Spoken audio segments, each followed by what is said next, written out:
Assalamualaikum warahmatullahi wabarakatuh.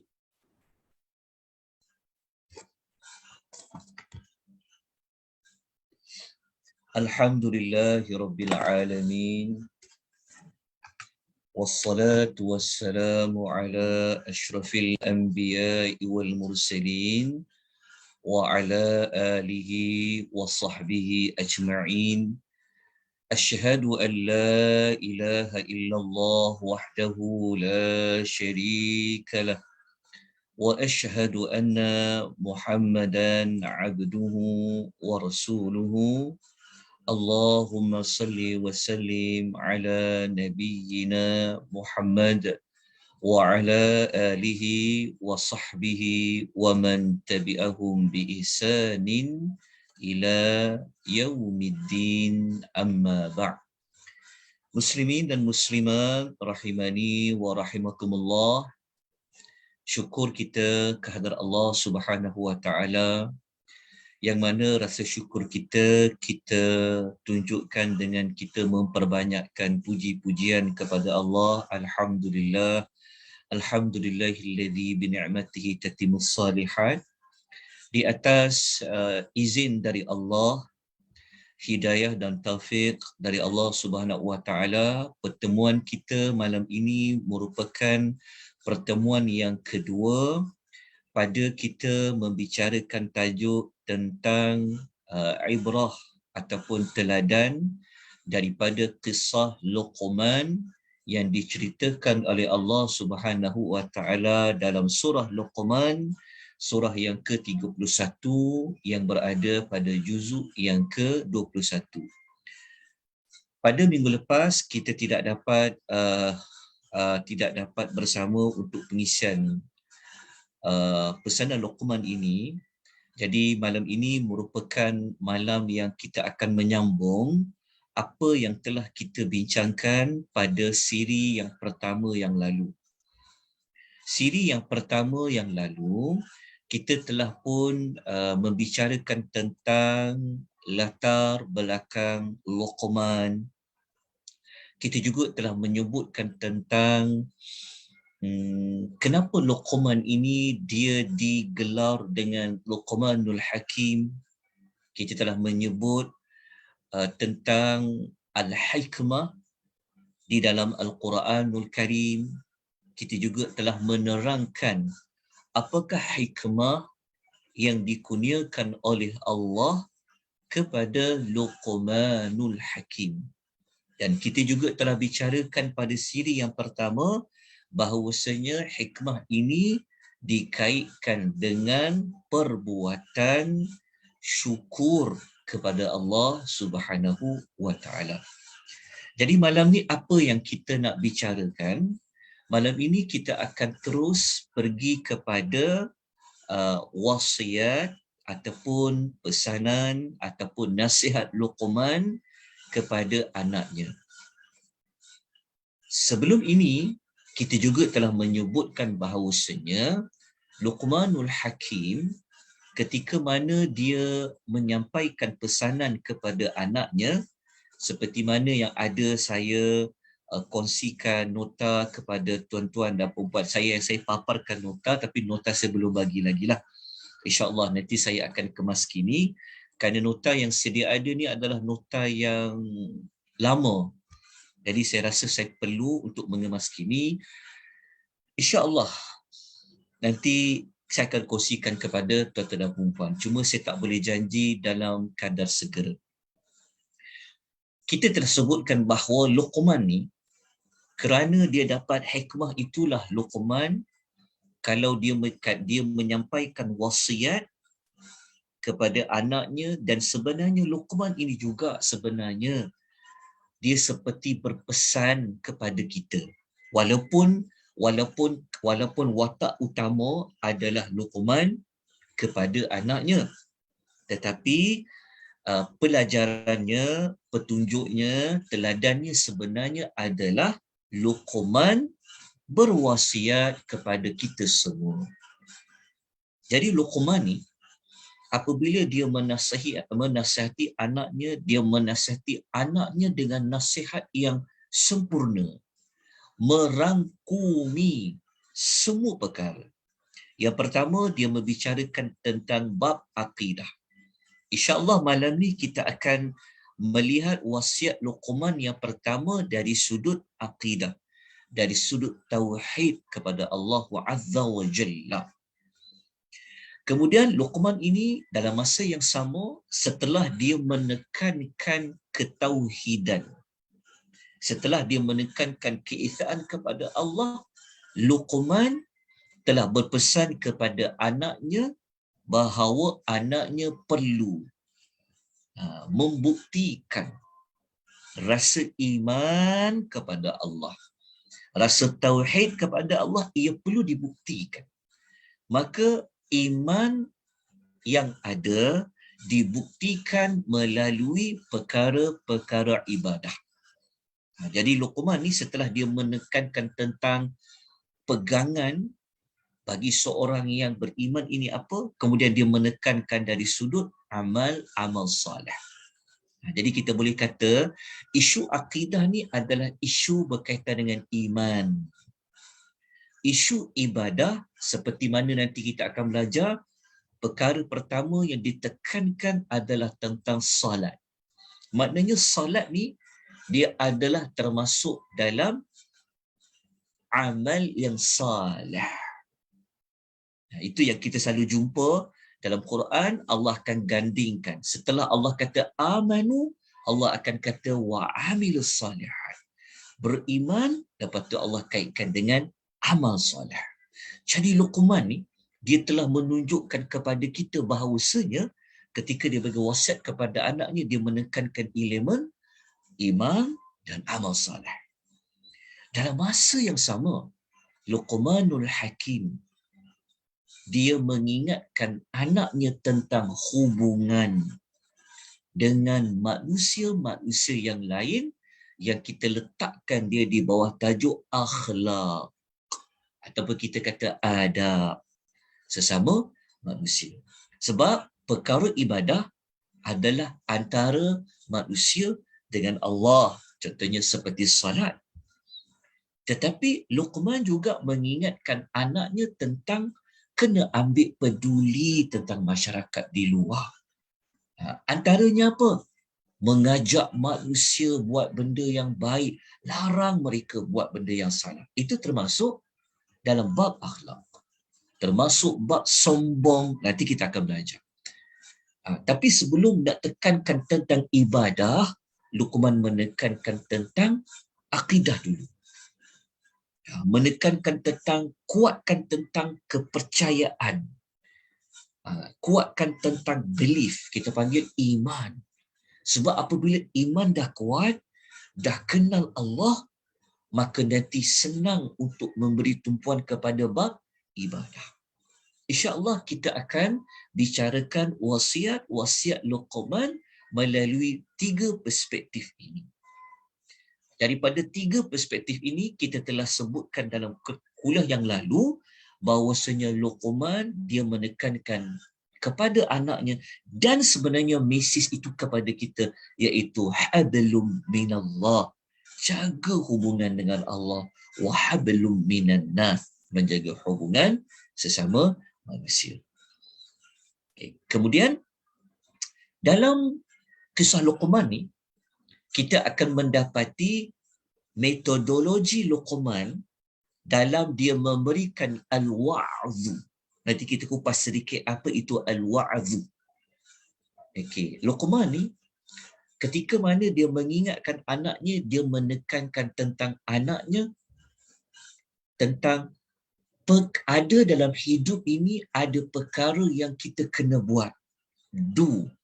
Dan dalam hidup ni ada perkara yang kita tak boleh buat, dia termasuk dalam don't. Jangan buat. Jadi Luqman ni dia menggunakan pendekatan melarang anaknya, dalam masa yang sama dia menyuruh anaknya. Ini kita 2 pendekatan.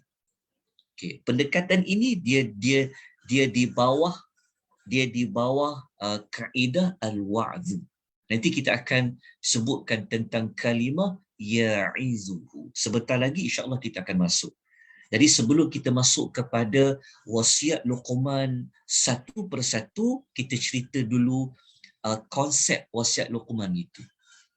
Okay. Kemudian kita juga telah menyebutkan dalam siri yang lalu bahawa Luqman ni ketika mana dia memerintahkan anaknya sesuatu, dia mengambil ruang untuk menerangkan kenapa dia perlu tinggalkan sesuatu perbuatan.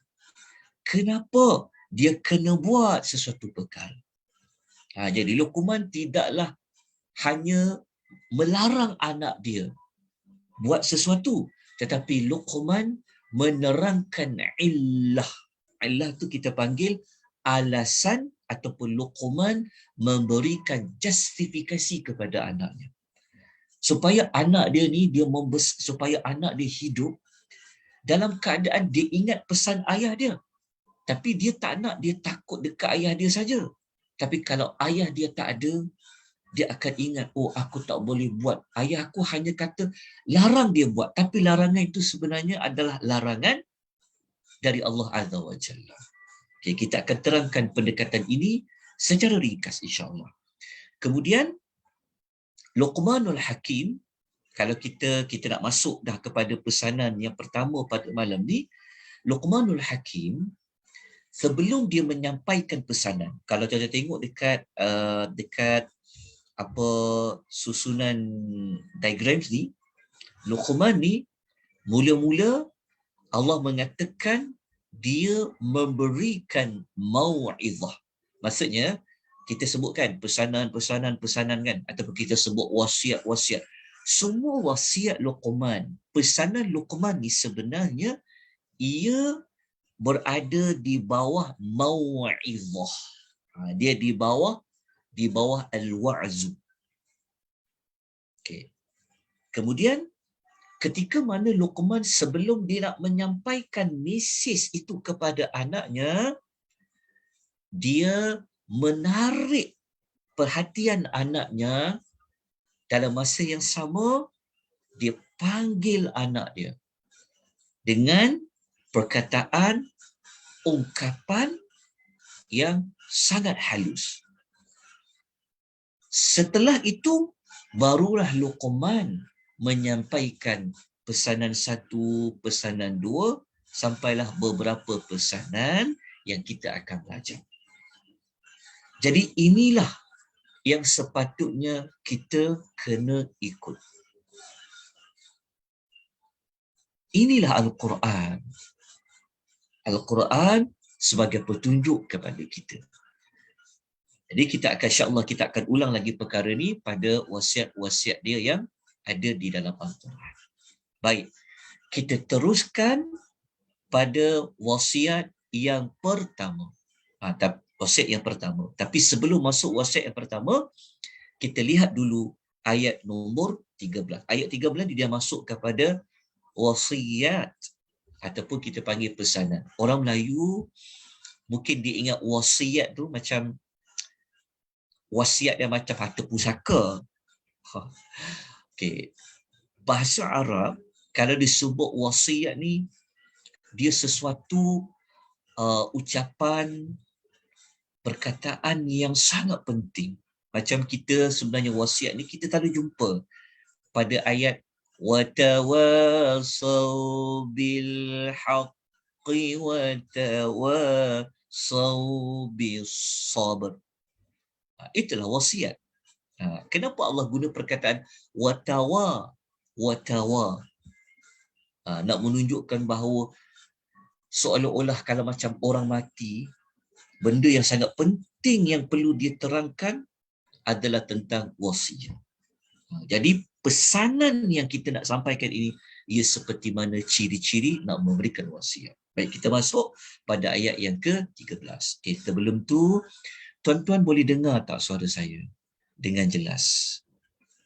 Boleh? Boleh, Ustaz. Dengar, Ustaz, jelas. Alhamdulillah. Okey, nampak tak nota yang saya paparkan? Nampak. Okey. Saya minta maaf ya, saya maaf banyak-banyak pada tuan-tuan dan perempuan kerana saya tak dapat nak berkongsi nota yang saya paparkan. Jadi saya harap kalau tuan-tuan ada Quran terjemahan, tuan-tuan boleh buka. Okey, muka surat 412 ayat yang berada pada baris yang kedua dan baris yang ketiga. Muka surat 412 surah Luqman. Okay. Allah Subhanahu wa taala menceritakan kepada Nabi sallallahu alaihi wasallam sebab Al-Quran turun kepada Rasulullah. Jadi apabila kita baca Al-Quran ini, maka Allah Ta'ala sebenarnya memberitahu juga kepada kita semua tentang Luqman. Allah mengatakan, A'udzubillahi minasyaitanirrajim. Wa idh qala Luqman. Allah kata, idh ni maksudnya sesuatu perkara yang telah pun berlaku. Jadi Allah kata, dan ingatlah ketika Luqman telah berkata, dia telah berkata kepada anaknya.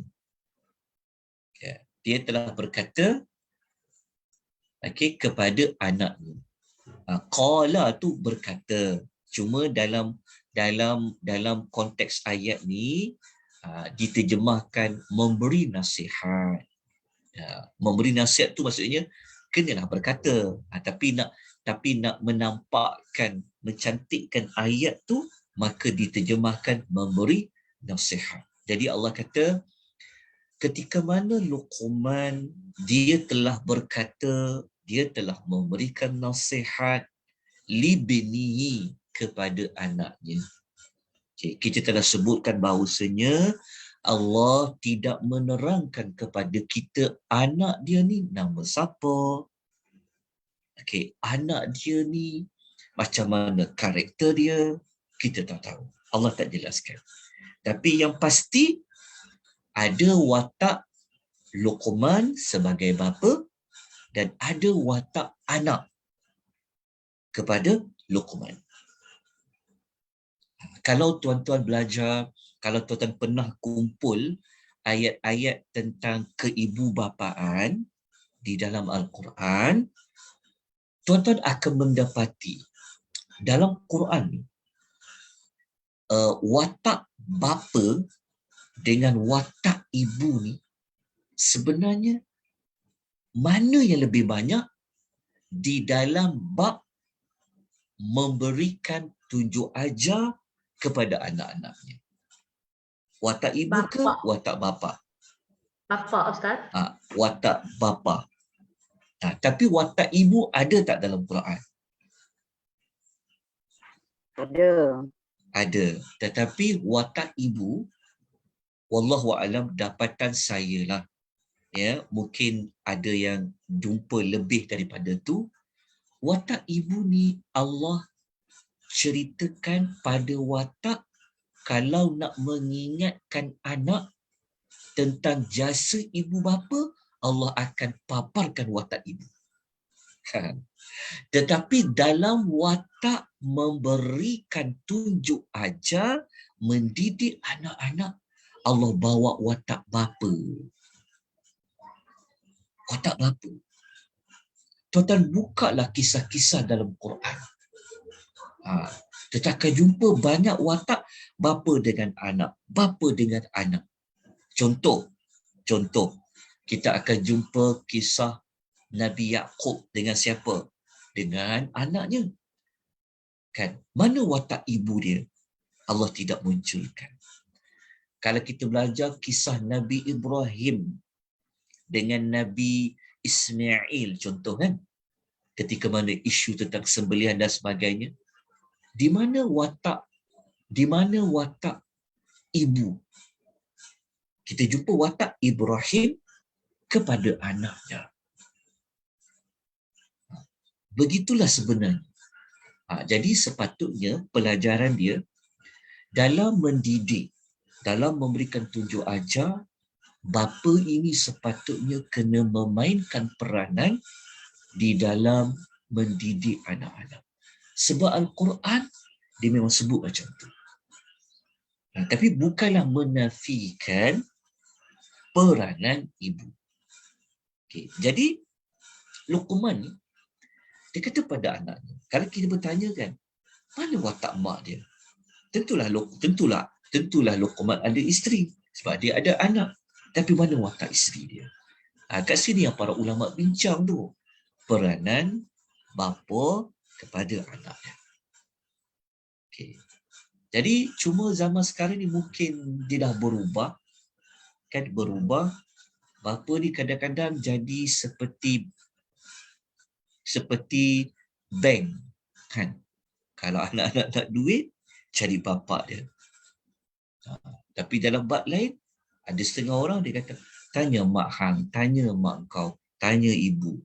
Jadi dia dah terbalik. So sepatutnya watak bapa kena diperbanyakkan. Okey. Jadi ketika mana Luqman dia berpesan kepada anaknya, dia kata, Allah kata wa huwa, dan dia itu ya'izuhu. Jumpa tak perkataan ya'izuhu? Ya'izuhu tu maksudnya dia memberikan ya'izuhu tu memberikan nasihat kan. Okay, kita tengok dekat sini. Al-'izzah tu ni saya rujuk dalam tafsir Al-Mumin.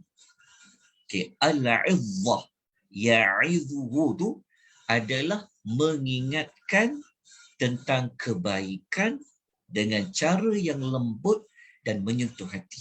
Maksudnya perkataan wa huwa ya'izuhu tu ada wa'dhu, kita ambil je kata kunci dia mudah. Ya'izuhu ni, al-wa'dhu ni, dia mesti pesanan baik. Dia mesti pesanan yang ke arah kebaikan. Kemudian pesanan tu dia akan menyentuh hati. Maksudnya dia masuk ke dalam. Maksudnya dia memang boleh menyebabkan apa, maksudnya pesanan tu pesanan yang boleh ingatlah. Tapi dalam keadaan halus, dalam masa yang sama, dalam al-wa'zu itu dia ada juga menakut-nakutkan.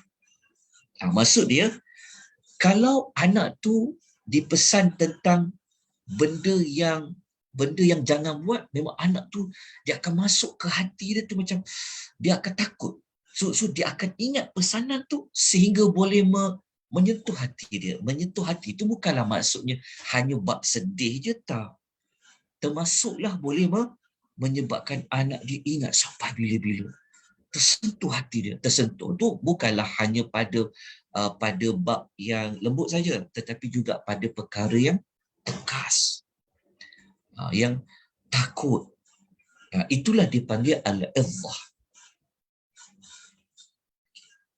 Kemudian kita tengok Luqman ni, dia pun menyampaikan pesanan yang pertama. Tapi sebelum dia sampaikan pesanan pertama itu, dia telah menarik perhatian anaknya.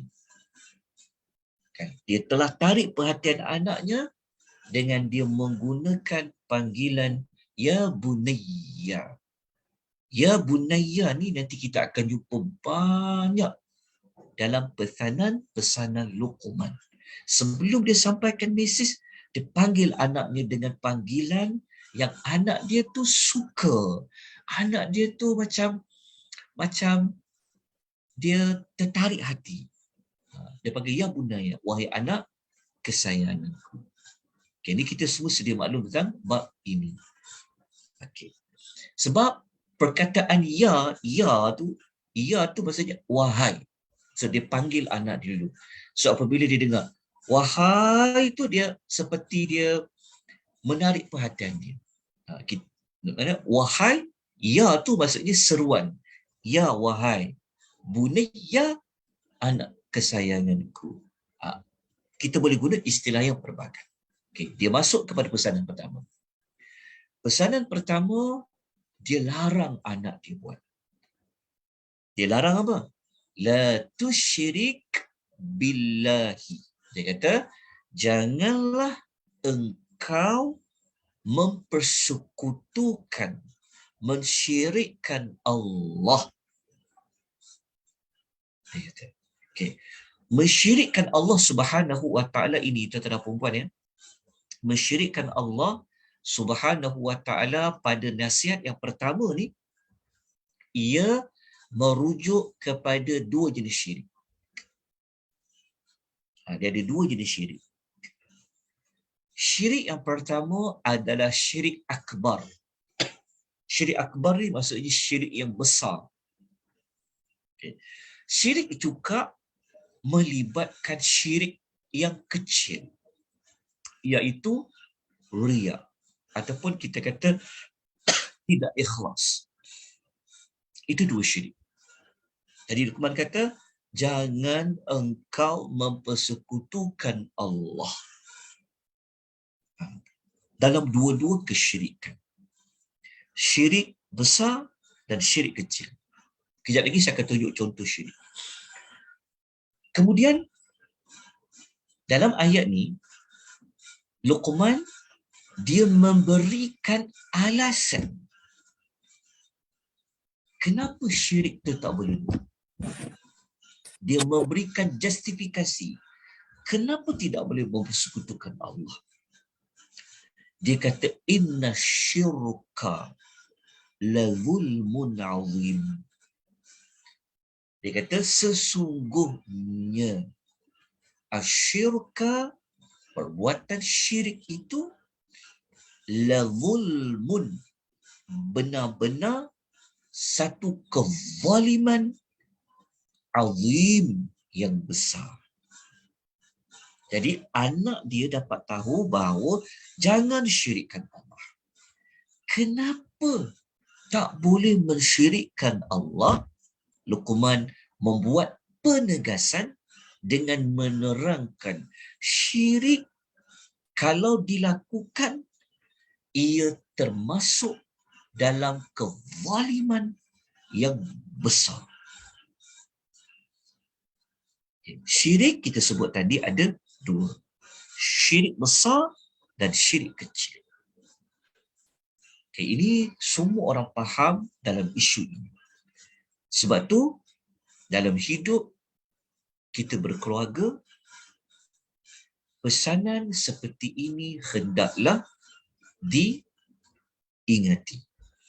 Selalu diberi pesan, tengok anak-anak kita. Sebab sekarang ni banyak syirik moden. Seperti percaya kepada ramalan pun dia panggil sekali banyak isu. Percaya kepada aura-aura dalam tubuh badan lah. Macam-macam. Okay, itu saya tak mau terangkan kerana kami di Akademi Tadabbur ni telah buat slot penerangan tentang syirik. Berbelah-belah siri lah cerita tentang syirik ni. Okay, tapi kita dapat pesanan yang pertama. Okay. Untuk bab syirik ni, saya nak kongsikan tuan-tuan satu nota. Sekejap saya tunjukkan nota tentang syirik. Nanti insya-Allah saya akan kongsikan nota tentang syirik ni sebab saya nota lama. Saya ada nota yang agak lama tapi saya kongsilah. Kalau tuan-tuan nak juga saya boleh bagilah. Okey, saya tunjukkan. Okey, tuan-tuan nampak tak nota tajuknya jauhi daripada syirik. Jauhi dosa syirik. Nampak tak? Nampak Ustaz. Okey. Malam ni kita menekankan tentang syirik. Tentang syirik. Okey. Syirik ni secara ringkas menyamakan Allah, maknanya kita meletakkan, menganggap, percaya ada selain daripada Allah ni sama macam Allah dalam bab apa? Rububiyahnya, uluhiyahnya, nama-nama dan sifat-sifatnya. Okey. Okey. Syirik dalam rububiyah ni saya cerita ringkas tuan-tuan ya, sebab kita dah lalui modul untuk syirik. Okey. Syirik dalam rububiyah seperti kita mengatakan Allah Ta'ala ni ada sekutu lain yang mengatur alam semesta ni. Kalau syirik dalam syirik dalam uluhiyah seperti contoh uluhiyah ni dia merujuk banyak kepada bentuk ibadat. Ada orang menyembelih haiwan kerana nak bagi makan kepada dewa-dewa, bernazar bernazar selain daripada Allah, percaya, berdoa minta perlindungan kepada penunggu dan sebagainya. Itu termasuk dalam uluhiyah. Dan syirik juga dia boleh berlaku di dalam nama dan sifat-sifat Allah. Okey. Pembahagian syirik saya sebut tadi ada yang besar, ada yang kecil. Jadi pesanan Luqman tadi itu dia merujuk kedua-duanya. Ada besar dan ada kecil. Kemudian syirik besar kalau dipecahkan lagi, ada syirik yang berbentuk dalam bab doa, ada juga dalam bentuk syirik niat. Ini panjang pula nak jelaskan. Mesti kita akan tanya nanti. Okey, saya sebut dia punya poin penting saja. Tapi dekat nota ni dia jelaskan apa dalil dia bagi setiap syirik. Jadi kalau syirik besar tu, dia boleh berlaku pada syirik dalam perbuatan berdoa. Itu yang orang berdoa dekat kubu-kubu. Kan? Doa kepada keramat-keramat. Itu syirik dalam berdoa. Ada juga syirik yang berlaku pada bab niat. Niat contohnya, dia nak menyembelih haiwan ternakan ni, niatnya untuk apa? Untuk makanan sekian-sekian. Dia boleh jatuh syirik pada niat. Okay. Syirik besar boleh berlaku dalam bab syirik ketaatan. Kalau kita berpegang, ada manusia dekat dunia ni yang kita kena taat dia. Yang ni melainkan Rasulullah lah. Kan? Ada manusia dekat dunia ni, apa dia cakap, kita kena taat. Kalau yang selari dengan Allah, tak apalah. Ini kalau yang dosa ke, salah ke, kita kena taat pada dia. Ini syirik dalam ketaatan. Kita tak perasan.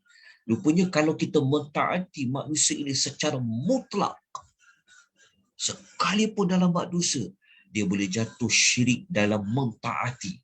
Sepatutnya yang kita kena taat 100%. Tak perlu nak dipertikaikan lagi. Allah je. Termasuklah Rasul. Tetapi ada manusia ni, dia taat pada seseorang. Ini bahaya. Termasuklah syirik besar itu boleh berlaku dalam bab cinta. Ini kadang-kadang banyak dalam lagu-lagu. Kena hati-hati. Syirik cinta. Cinta orang ni kepada seseorang tu melebihi cinta Allah dan Rasul. Dia boleh bawa kepada jatuh syirik besar. Syirik kecintaan. Dia panggil syirik mahabbah. Kemudian syirik besar ni ada pembahasannya lah, tapi untuk setiap empat tu saya dinyatakan di dalam nota ni. Kita boleh lihat pada doa-doa ni, dan sebenarnya telah pun diterangkan oleh Al-Fadhil Ustaz Abu Syafiq sebenarnya, Ustaz Syafiq Uthman pada kuliah-kuliah yang sebelum ni. Okey. Kita boleh rujuk pada nota ni. Saya nak terangkan satu lagi panjang bab syirik dia, cuma saya sebut supaya pengisian pada malam ini menjadi titik tolak untuk kita mendalami dalam perkara syirik. Kita perhatikan diri kita sendiri dengan anak-anak kita ni terlibat tak dalam perkara syirik yang seperti kita sebutkan. Syirik ni jangan kita kecilkan hanya pada menyembah patung-patung. Tapi boleh berlaku dalam pelbagai bentuk. Okay. Saya tak perlu nak menerangkan dengan lebih lanjut ya tuan-tuan ni, sebab mengambil waktu yang panjang, sebab modul ni telah pun kita jalankan. Jadi kalau tuan-tuan nak tengok semula perbahasan tentang jenis-jenis syirik ni, tuan-tuan bolehlah merujuk sama ada di page Akademi Tadabbur Malaysia yang lama, ataupun tuan-tuan boleh melihat di YouTube. Ada insya-Allah. Okey, kemudian kita tengok syirik kecil pula. Okey. Syirik kecil ni syirik yang ada yang zahir, ada yang tersembunyi. Syirik kecil. Okey. Syirik yang betul-betul zahir boleh nampak kadang-kadang pada ucapan dan boleh juga pada perbuatan. Tapi dia masih kecil lagi. Tapi pada ucapan pun ada, pada perbuatan pun ada. Contoh ucapan syirik dalam ucapan seperti contohnya macam ni. Contohnya kalau seseorang bersumpah selain dari nama Allah, dia sebenarnya telah buat syirik. Hanya Allah je boleh bersumpah demi buah tin ke, demi gunung Tursina ke, demi apa. Kita hanya boleh bersumpah dengan nama Allah aja. Tapi kalau kita bersumpah dengan selain Allah, dia termasuk dalam syirik. Percakapan tu, ucapan bersumpah. Okay. Kemudian, contoh syirik dalam perbuatan. Contoh, okay, orang yang menggantung tangkal. Bergantung tangkal. Dia juga telah melakukan kesyirikan. Tapi dia boleh jatuh besar juga. Dan ia juga boleh termasuk dalam syirik kecil, itu sudah pasti. Sebab yang ini dia pecah, dia ada lagi. Kenapa dia pegang tangkal? Dia ada perbahasan dia. Tapi dia termasuk dalam kesyirikan. Okey. Contoh. Okey. Kemudian, okay, ini penerangan dia. Okay, contoh tengok ada orang gantung apa. Contoh. Kadang ada orang gantung ayat Quran dalam kereta, contoh. Kenapa gantung ayat Quran dalam kereta? Kalau dia fikir itu tangkal, dia dah boleh jatuh kepada kesyirikan tadi. Seperti yang kita sebutlah. Okay. Kita sebut contoh jenis syirik kecil tapi dia tersembunyi. Contoh tersembunyi ni apa? Seperti riak, dia ingin dipuji oleh orang. Ataupun dia bersifat sum'ah. Dia suka amalan dia ni didengari oleh orang lain. Okay, ini termasuk dalam syirik yang tersembunyi. Okay. Syirik yang tersembunyi ni, syirik yang kecil ini, Nabi SAW pernah menyebut dalam hadis, Nabi sangat bimbang. Nabi kata, sesungguhnya yang sangat aku bimbangkan ke atas diri kamu semua, iaitu syirik yang kecil. Lepas tu Nabi sebutlah, apa syirik kecil itu. Iaitu antaranya adalah riya. Okay. Yang kita nak tekankan juga pada malam ini, yang ini. Kesan kalau kita melakukan kesyirikan. Okey. Yang tadi itu bukan saya kata tak penting. Saya dah sebutkan dia punya pembahagian dia, maka tanggungjawab kita lah untuk mendalaminya. Kita kena mendalaminya. Sebab dalam banyak-banyak wasiat Luqman yang pertama sekali adalah berpesan jangan melakukan kesyirikan. Kalau tuan-tuan ingat tak pesanan Yaqub kepada anak-anaknya? Sebelum dia mati, dia pesan apa kepada anak-anaknya? Ini pun watak bapa kepada anak. Yaqub sebelum dia meninggal, dia pesan kepada anaknya apa? Ada surah Al-Baqarah. Dia pesan kepada anak-anaknya apa? Dia tanya apa? Kalau dah tak ada nanti, ayah tak ada, apa kamu nak sembah? Dia tanya tentang apa nak sembah. Jadi ini merupakan pesanan yang sangat penting bab kesyirikan. Baik. Sekarang kita nak perincikan apa yang telah dikatakan oleh Luqman kepada anaknya. Dia kata, nak, sesungguhnya syirik ini adalah kezaliman yang besar. Okay, Luqman dia menyebutkan satu kesan daripada banyak-banyaknya kesan. Apa kesan buruk orang yang buat syirik ni? Okay, nombor satu, dia adalah kezaliman yang paling besar. Ini yang kita ambil kisah Luqman tadi. Ya, jadi kita tak perlu nak ulang balik semula. Okey.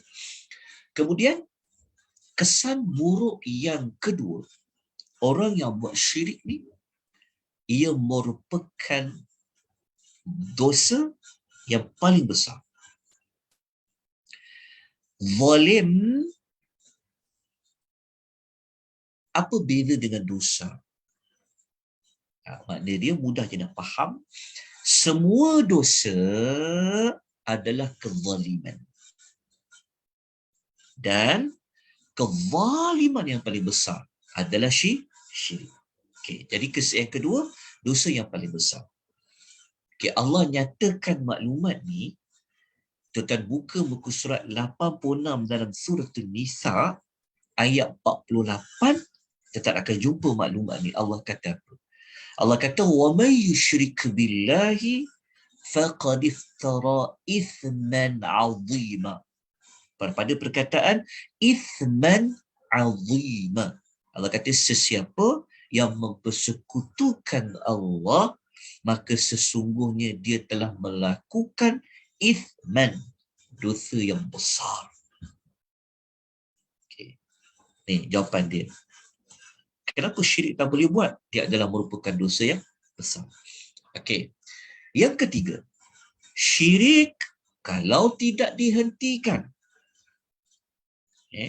mati dalam keadaan melakukan syirik kepada Allah, ia merupakan dosa yang Allah tidak akan ampunkan buat selama-lamanya. Dalilnya masih lagi dalam surah An-Nisa. Ayat tadi, tapi ayat ni dia kat belakang. Kita ambil ayat dia yang depan. Surah An-Nisa ayat nombor 48. Allah kata apa? Inna Allah la yaghfiru ayyushraka bihi. Tengok perkataan ayyushraka bihi wa yaghfiru ma duna dhalika liman yasha. Okay, Allah kata apa? Sesungguhnya Allah tidak akan mengampuni dosa syirik. Tidak akan mengampuni dosa syirik dan akan mengampuni dosa yang lain daripada syirik bagi sesiapa yang Allah kehendaki. Okey, Allah tidak mengampuni dosa syirik merujuk kepada sesiapa yang dia mati dalam keadaan dia syirik. Allah tak akan ampunkan dosa syirik dia tu. Tapi kalau dosa lain, bergantung kepada kehendak Allah nak bagi pengampunan atau tidak. Okey, itu dalil dia. Okey, yang keempat. Siapa yang melakukan kesyirikan, sebenarnya dia telah melakukan kesesatan yang sangat sesat. Maksudnya, sepatutnya kalau kita lalui satu jalan, jalan tu lurus. Ya, ini jalan memang contohnya jalan tu patutnya tersesat tu mungkin orang kata masuk simpang lain ke kan. Tapi ni sesat ni masuk seolah-olahnya sampai masuk dalam hutan tu contohnya. Kan? Maksudnya orang buat syirik ni, orang yang berada dalam kesesatan yang sangat jauh.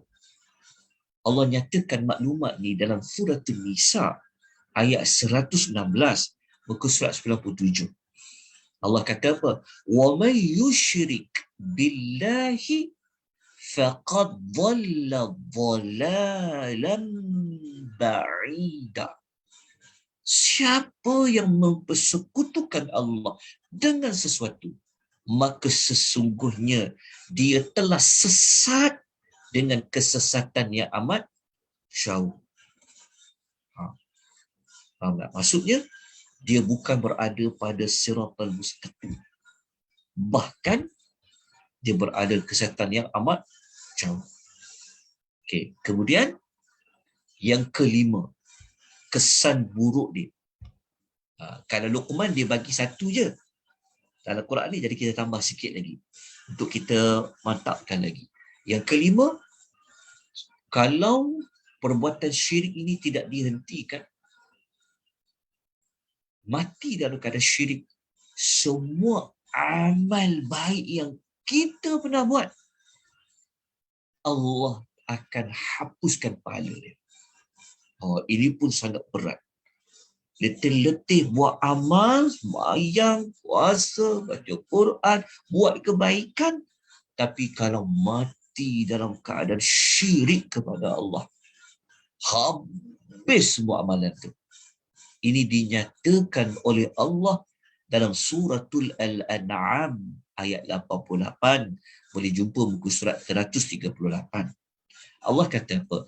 Walau asyraku lahabita anhum ma kanu ya'malun.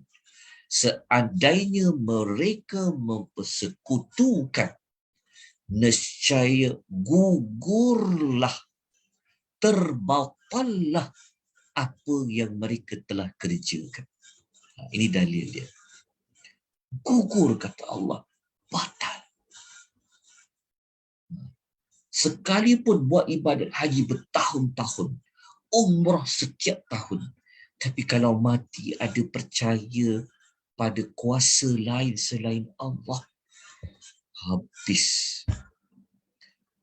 amal-amal kebaikan. Kalau amal baik itu Allah dah tolak, Allah dah gugurkan, diterangkan lagi dalam surah Al-Quran lah. Ini penjelasan dia. Maka Allah kata, la in asyrakta la yahbatanna amaluka wa la takunanna minal khasirin. Allah kata, sesungguhnya jika engkau mempersekutukan, nescaya akan terbatal amal. Ini kita sebut tadi lah. Dalil juga kan, terbatal amalmu. Kalau amalmu sudah terbatal, sudah dihapuskan, engkau pasti menjadi daripada golongan orang yang rugi. Yalah rugi. Letih-letih sedekah, letih-letih buat zakat, letih ibadat haji, letih buat macam-macam. Tetapi hanya kesyirikan, habis amalan. Ini kita rujuk kepada syirik yang besar. Tapi syirik kecil pun boleh juga menggugurkan amal. Tapi amal yang dibuat tu, tuan-tuan, berat tuan-tuan tentang kesyirikan. Okey. Kemudian kita masuk yang keenam, kesan buruk keenam. Kalau kita buat syirik pada Allah, mati dalam keadaan syirik, Allah haramkan syurga untuk dijejaki. Allah tak akan bagi syurga dimasuki oleh orang yang mensyirikkan Allah. Berat tuan-tuan syirik. Jadi Allah sebut dalam suratul Ma'idah ayat 72. Ayat ni boleh jumpa pada muka surat 120. Apa yang Allah kata? Innahu man yushrik billah faqad harramallahu alaihi al-jannata wa ma'wahun nar. Allah kata, sesungguhnya sesiapa yang menyekutukan Allah dengan sesuatu yang lain, maka Allah pasti mengharamkan syurga untuknya. Dan tempat kembalinya adalah neraka. Masa ni, tidak ada satu pun syafaat yang boleh keluarkan dia daripada api neraka. Tak ada. Kerana Allah telah haramkan dia untuk masuk syurga. Okey, itu dalil dia. Okey, kemudian kita lanjutkan dengan perbahasan yang berikut. Jadi saya dapat kongsikan kepada tuan-tuan dan puan ada 6. Ya, kesan buruk sebenarnya banyak lagi, tapi cukuplah 6 kesan kenapa kita tidak boleh melakukan kesyirikan. Kalau Luqman, dia hanya pesan satu yang paling utama, iaitu merupakan kezaliman yang paling besar. Jadi alhamdulillah pada malam ni kita gabung dengan beberapa ayat Quran yang lain, maka kita dapat jadikan ada 5 lagi tambahan. Kenapa syirik ini tidak boleh dilakukan sama sekali. Tapi kalau dah pernah melakukan, maka ada ruang lagi nak bertaubat. Namun, jika tidak bertaubat, mati dalam kesyirikan, maka ia akan mendapat ke-6 kesan buruk seperti mana yang telah pun kita bicarakan sebentar tadi. Jadi, tuan-tuan dan puan, pastikan diri kita dan diri ahli keluarga kita ini jauh daripada kesyirikan. Ya, jangan ada kepercayaan tentang bintang-bintang seperti percaya pada zodiak-zodiak. Jangan percaya kepada ramalan-ramalan. Seperti orang yang belajar, yang percaya kepada numerologi lah, percaya pada feng shui lah, percaya kepada jari tangan, boleh kita boleh predik bahagia ke tak bahagia, itu yang kira lahir bulan berapa, ni bulan berapa. Lepas tu pergi contohnya mempercayai khurafat seperti dia percaya mandi safar, dia percaya dia percaya kepada ada hari-hari tertentu bawa bahagia, bawa sial, tu tak boleh. Percaya kepada khurafat, contohnya apa lagi percaya kepada khurafat banyak. Percaya kalau ketika mengandung tak digelek apa istilah dia kan. Lepas tu percaya nanti berlaku benda yang malang. Perkara kita nak predik malang ke, sial ke, buruk ke, baik ke, itu hanya ada pada Allah. Kita tak boleh percaya kepada, termasuklah juga kita takut, dia panggil syirik takut pun ada. Takut kepada makhluk-makhluk lain sehingga membawa kepada kita minta makhluk tu lindung kita. Contoh, lalu dekat bawah pokok besar tu, kat kampung kita kan, ada tu pokok tu orang selalu cerita, pokok tu keras lah. Kita pun lalu aduk cakap, Tok Nenek, cucu nak lalu ni, janganlah apa-apakan cucu. Itu dia buat syirik. Kenapa? Kerana takut kepada penunggu pokok itu sehingga memohon perlindungan kepada dia. Boleh itu syirik? Tak boleh. Jadi ada banyak sebenarnya yang kadang-kadang syirik ni berlaku dalam bab moden juga. Bab ramal-ramal. Lepas tu percaya buat terapi diri, yang percaya dalam tubuh badan ni ada aura. Kuasa Tuhan tu berada dalam badan. Itu pun boleh buat syirik. Ada macam-macam jadi kesyirikan zaman sekarang. Jadi, kena diperhalusi.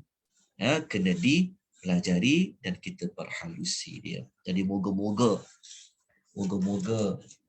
kita termasuk dalam kumpulan manusia yang jauh daripada melakukan kesyirikan kepada Allah Subhanahu wa taala sampailah kepada syirik yang kecil.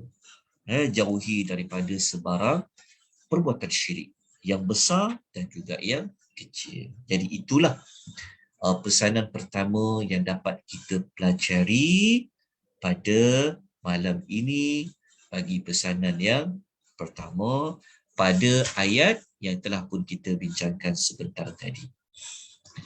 Baik, kita pun dah jam 10 suku. Jadi saya rasa cukuplah sekadar ini yang kita dapat belajar pada malam ni. InsyaAllah kita akan sambung lagi siri yang ketiga, pesanan yang kedua pada minggu hadapan. Kita akan masuk kepada wasiat yang kedua yang berada pada ayat yang ke-16. Ayat yang ke-16 kita akan belajar. Okey, wasiat dia macam ni. Ni saya sebut dulu awal-awal. Okey. Mungkin, tengok ada sedikit penerangan. Okey, boleh kita tamat. Okey. Mungkin, tuan-tuan mungkin pernah mendengar ataupun pernah membaca bahawa ada di kalangan para ulama, mereka mengatakan ayat 14 Luqman ni, dalam surah Luqman ni merupakan nasihat Luqman yang kedua. Nasihat pertama tadi kita tahu dah, pada ayat nombor berapa? Pada ayat nombor 13, nasihat yang pertama. Okey. Nasihat yang kedua, dalam pengisian ini saya tidak bercadang untuk bincang ayat yang ke-14. Kenapa? Kerana ayat 14 ini, pasal ibu bapa ni, para ulama khilaf sebenarnya. Ada yang mengatakan ayat ni, ayat yang وَوَفَّيْنَا insana ni, ayat 14 dan ayat 15 ni, sebenarnya kebanyakan para ulama mengatakan ini sebenarnya bukan pesanan Luqman kepada anaknya. Ini adalah pesanan Allah kepada manusia secara umum. Tapi ada para ulama tafsir kata, tak, ayat 14 ni memang lanjutan daripada pesanan Luqman kepada anaknya. Okey, macam mana kita nak tahu dengan jelas itu memang pesanan Luqman? Cara dia mudah je. Cara dia, kita kena tengok ayat yang depannya akan ada seruan yang memanggil anaknya ya bunayya. Ya bunayya. Lepas tu dia ada kata hubung seperti mana adanya waw athaf yang dikaitkan dengan Luqman. InsyaAllah nanti kita bincangkan lagi pada minggu depan. InsyaAllah minggu depan saya cuba untuk berikan nota awal kepada tuan-tuan dan perempuan tentang pesanan Luqman. Doakan ya, semoga Allah dapat sentiasa melapangkan dada saya, mempermudahkan urusan agar, dan doa supaya Allah berkat waktu saya ya, berkat waktu, Allah dapat memperbaiki cara saya menguruskan waktu. Ya, kelemahan diri saya ni banyak sangat, antaranya menguruskan waktu. Waktu tu sebenarnya banyak Allah bagi, tapi kelemahan diri ni secara peribadi, nak atur waktu, nak buat nota tu yang kadang-kadang tak dapat dan diperbaiki lagi. Jadi saya mohon doakan semoga Allah memudahkan semua urusan kita untuk kita belajar. Okey, ada apa-apa persoalan tak sebelum kita berhenti pengisian kita pada malam untuk siri yang kedua? Ada apa-apa pertanyaan? Ada? Kalau ada apa-apa nak kongsi pun boleh kongsikan. Okey. Tapi kalau nota syirik tadi, kalau tuan nak cepat, saya boleh berilah kod insya-Allah malam. Tapi saya mohon maaflah sebab nota syirik tu dia nota yang lama. Nota syirik tu nota yang ni lah, nota yang saya paparkan tadi, tapi dah boleh kod kalau nak gunakan juga. Ni, nota jauhi dosa syirik. InsyaAllah saya boleh kongsikan juga pada malam ni. Baik, ada apa-apa pertanyaan? Kalau tak ada, kita tangguhkan pengisian kita pada malam ni. Saya mohon maaf atas kelemahan, kekurangan. Apa-apa pun kita mohon rahmat dari Allah, mohon hidayah dan taufik daripada Allah untuk sentiasa membimbing kita, memberikan kekuatan kepada kita untuk kita mengamalkan apa yang kita belajar. Kalau malam ni kita mengetahui bahawa ada larangan melakukan kesyirikan, maka kita mohon kepada Allah semoga Allah sentiasa membimbing hidup kita jauh daripada mana-mana kesyirikan. Sama ada pada niat kita, sama ada pada perkataan kita dan juga pada perbuatan kita. Semoga kita mati dalam keadaan kita mentauhidkan Allah Subhanahu wa taala. Aqulu qawli hadza wa astaghfirullahal azim. Wabillahi taufiq wal hidayah. Wassalamu alaikum warahmatullahi wabarakatuh.